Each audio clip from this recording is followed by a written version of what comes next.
হতে থাকে। মুসলমানেরা লক্ষ নয় কোটি কোটি মানুষ মসজিদে ছুটে যায়। সেই দেশে মুসলমানদের দেশে দাঁড়িয়ে তথাকথিত কোন নেতা যদি বক্তৃতা করে বাংলাদেশে ইসলামের কথা বলা যাবে না, চিৎকার করে বলেন মেনে নিতে রাজি আছে? তাহলে আজকের এই সম্মেলন থেকে দীপ্ত কণ্ঠে ঘোষণা করে দেন, এটা মুসলমানদের দেশ, এটা ওলি আল্লাহদের দেশ, এটা তাবলীগওয়ালাদের দেশ। এদেশে যে যা কিছু করো ইসলাম ছাড়া এই জমিনে কিছুই চলবে না, আমরা চলতে দেব না ইনশাআল্লাহ। রাজি আছেন? অতএব খামোশ হয়ে বসেন আর জিকির লা ইলাহা ইল্লাল্লাহ, জোরে লা ইলাহা ইল্লাল্লাহ।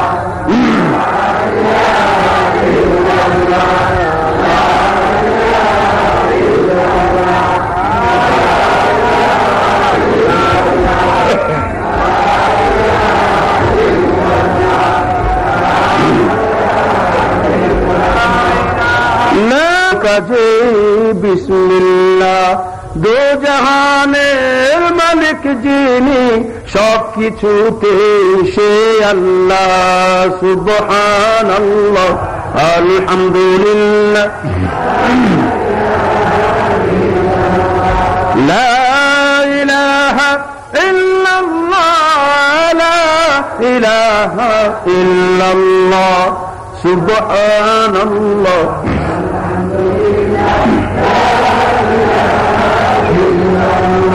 ফুলের মাঝে গন্ধ যিনি, ঝর্ণা ধারায় ছন্দ তিনি, শিশু মুখে হাসি হয়ে মিশে আছেন যে আল্লাহ। সুবহানাল্লাহ, আলহামদুলিল্লাহ, লা ইলাহা ইল্লাল্লাহ, সুবহানাল্লাহ।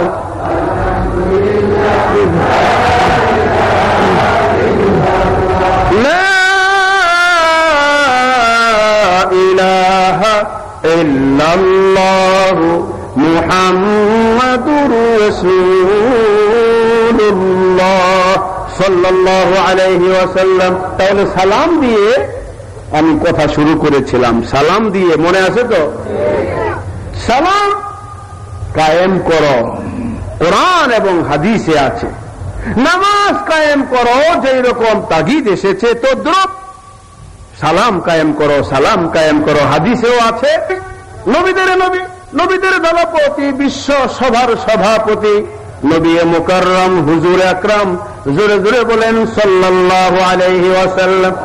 বাইরের থেকে ঘরে এসে নিজের বিবিকে আগে সালাম দিয়ে দিতেন, ওইটা মনে করে আপনিও যদি আপনার বিবিকে আগে সালাম দিয়ে দেন, নবীর একটা সুন্নাত জিন্দা করেছেন, বিনিময়ে রব্বুল আলামিন 100 গলা কাটা শহীদের সওয়াব আপনার আমলনামায় লিখে দিবেন।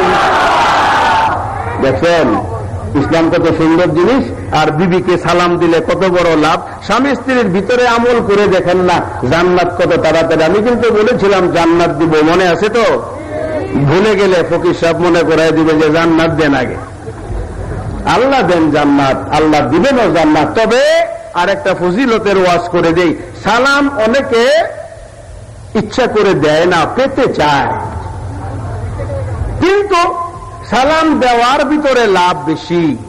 যে আগে সালাম দেয় তার ফজিলত কত শোনেন, এগুলো মনে রাখবেন। হযরতে আলী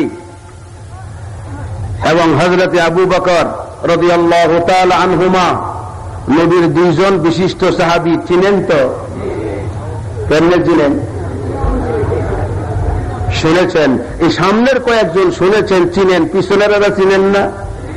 তাহলে আওয়াজ দিবেন তো। আওয়াজ না দিলে কেমনে বুঝবো আমি যে আপনারা আমার কথা বুঝেন? আমি কুমিল্লা টাউন হলে ওয়াজ করতে যাই, হযরত উমরে ফারুক রাদিয়াল্লাহু তাআলা আনহুর এক ঘটনা বলতে যেয়ে বলেছিলাম, আপনারা উমরে ফারুককে চিনেন? এক যুবক দ্বারা বলে, আমি ভালো চিনি। আমি অন্যদেরকে লজ্জা দেওয়ার জন্য, যে যুবকটা চিনে তোমরা চিনো না, এইটা লজ্জা দেওয়ার জন্য একটু দীর্ঘায়িত করলাম, যে দেখিয়ে সাথে একটু আলাপ করে কেমনে চিনে। আমি বললাম, বাবা কেমনে চিনো? উমরে ফারুক আমার চাচার দোতলায় ভাড়া থাকে, এই জন্য চিনি। চিন্তা করেন, তখন চিন্তা করলাম না, এর দিয়ে এই কথা আর লম্বা করা যাবে না, তাহলে মানিকজোর জানিয়েছিলাম আমারটা সহ সবা শেষ হয়ে যাবে। তা আপনারা তো চিনেন বললেন, এটা খুশি হইলাম। এই যে চিনি বললেন, এটা খুশি হয়েছি। আল্লাহ চিনা তৌফিক দান করুক, জোরে বলেন আমিন। নবীর বিশিষ্ট দুইজন সাহাবী, একজন জামাতা হযরতে আলী রাদিয়াল্লাহু তাআলা আনহু, আরেকজন আবু বকর সিদ্দিক আল্লাহু আকবার রাদিয়াল্লাহু তাআলা আনহু। সকালবেলা ফজরের নামাজ পড়তে সবাই দৌড়াইয়া যান, কারণ বিশ্ব ইমাম নবী মুহাম্মদুর রাসূলুল্লাহ সাল্লাল্লাহু আলাইহি ওয়াসাল্লাম ইমামতি করছেন।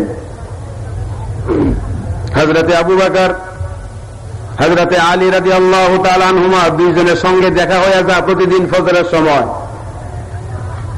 হযরতে আবু বকর লুকিয়ে থাকেন, হাজার চেষ্টা করেন, আলী যখন আমার সামনে এসে দাঁড়াবে সর্বপ্রথম আমি আলীকে আগে সালাম দিয়ে দেব,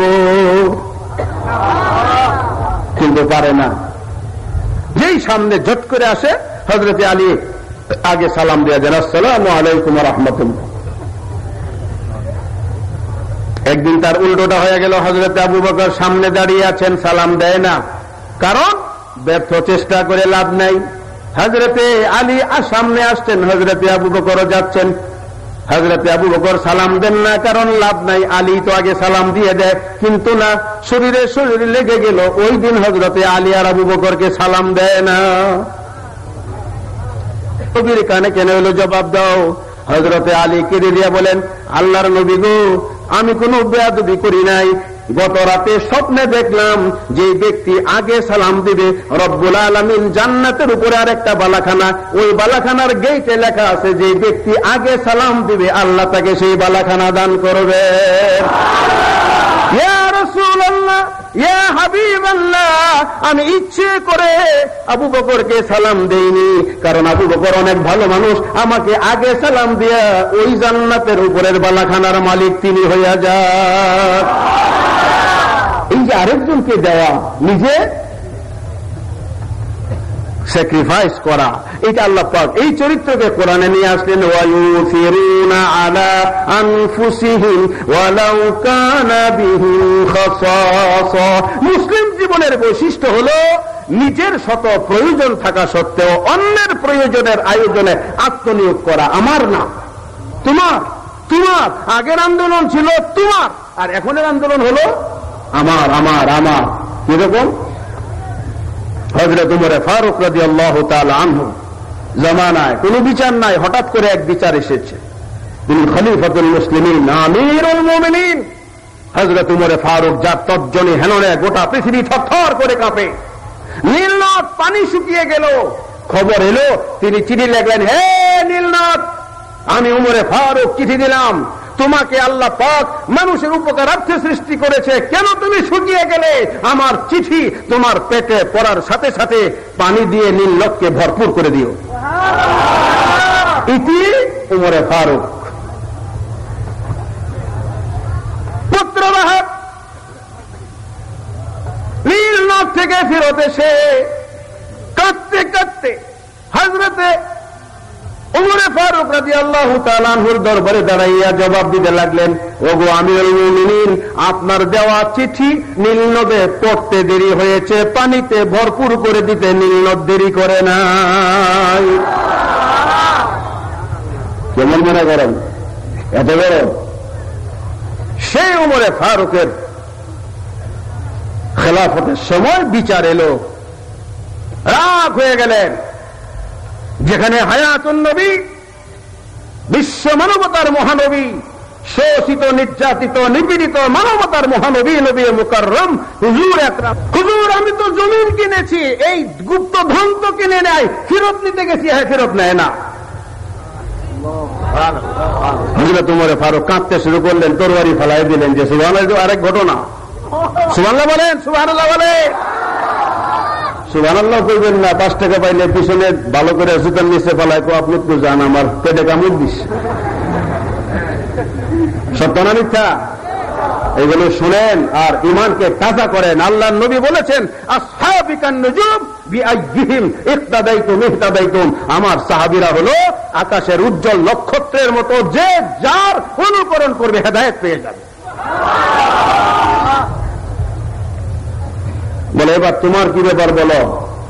বলে হুজুর, আপনি একজন ন্যায়পরায়ণ খলিফা বাদশাহ, আপনার কাছে ন্যায় বিচারের আবেদন করছি। বলে বলো বলো কি বিচার? বলে আপনার কি জানা আছে বা আপনি কিটা মানেন? আমি তার কাছে জমিন বিক্রি করেছি, উপরে যা তাও বিক্রি করেছি, নিচে যা তাও বিক্রি করেছি। এই জমির এই ধন দৌলতের মালিক আমি না। তোমার ফারুক কাঁদতে শুরু করলেন, না হুজুর, আপনার রেখে যাওয়া আদর্শ, দাঁত ভাঙ্গা কালেমা, রক্ত দেওয়া ইসলাম এখনো মদিনায় জীবিত আছে। বলে এই বিচারের রায় তো আমি দিতে পারবো না, তবে তোমাদের ছেলে মেয়ে বিয়ের উপযুক্ত আছে তো হুজুর আছে। বলে এই অর্ধেক টাকা দিয়ে ছেলে মেয়ের বিয়ে শাদীর ব্যবস্থা করো, আর অর্ধেক টাকা এই ছেলে মেয়েকে দান করো, তারা যা খুশি তাই করো। হুজুর এখন আরো জোরে। এমন একটা সুন্দর সমাজ যদি আজকে আমাদের এই দেশে কায়েম হয়, শান্তি হবে না অশান্তি? আরো জোরে বলেন, শান্তি হবে না অশান্তি হবে? আল্লাহ যেন শান্তির একটি দেশ আমাদেরকে গড়বার তৌফিক দান করেন। জোরে বলেন আমিন। আরো জোরে বলেন আমিন।